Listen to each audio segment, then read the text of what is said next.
దాన్ని కట్టడి చేసేటువంటి పోలీస్ అధికారి జీరో ఎట్లయితాడు? ఇది సమాజం ఆలోచించాలి.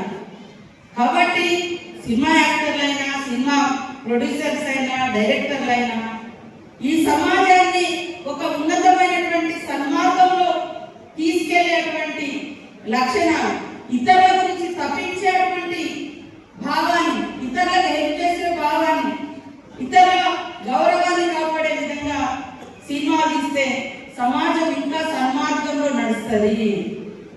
అదే మరి వేరే ఆలోచనలతో పోతే, నిన్న ఒక అతనట మహారాష్ట్రలో 2 మర్డర్ కేసులు ఉన్నాయి, తప్పించుకొని తిరుగుతున్నాడు చాలా రోజులు. ఎక్కడ దొరికిందంటే మరి ఈ సినిమా హాల్ పుష్ప 2 సినిమా చూసుకుంటూ దొరికింది. అంటే వాళ్ళకు అది ఏ రకమైన ఇంకా నేరాలు పెరగడానికి కూడా ఒక మెసేజ్ పోయేటువంటి అవకాశాలు ఉంటాయి.